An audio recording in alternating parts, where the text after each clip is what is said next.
সবাইকে নতুন ভিডিওতে স্বাগতম। আরেকটি ছোট্ট ভিডিও নিয়ে চলে আসলাম আপনাদের মাঝে। আশা করছি সবার ভালো লাগবে। এই তো আজকে দুপুরে রান্না ছিল মজাদার সব তরকারি। ধুন্দুল দিয়ে আলু দিয়ে মাছের পাতলা ঝোল ছিল, শাক দিয়ে শুটকির ভর্তা ভুনা, আর ছিল সাজনা ডাল।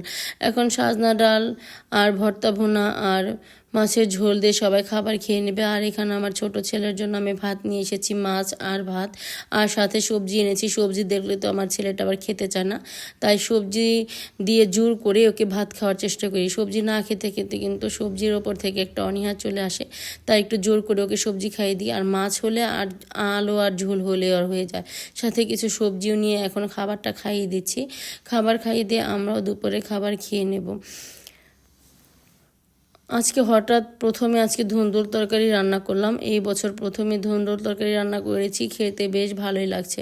আর এই মিষ্টি মিষ্টি তরকারিটা খেতে কার কার ভালো লাগে? আমার কিন্তু গরমের সময় সবচেয়ে পছন্দের তরকারি এটাই আমার অনেক বেশি ভালো লাগে, যেভাবেই রান্না করুক না কেন। আমার এই ছোট ছোট ভিডিওগুলো যদি ভালো লাগে অবশ্যই আমার পাশে থাকবেন। যারা ফেসবুক থেকে দেখছেন তারা আমার পেজটা ফলো করে দিবেন, আর যারা ইউটিউব থেকে দেখছেন অবশ্যই আমার চ্যানেলটা সাবস্ক্রাইব করে দিবেন। আজকে এ পর্যন্তই। আল্লাহ হাফেজ, আসসালামু আলাইকুম।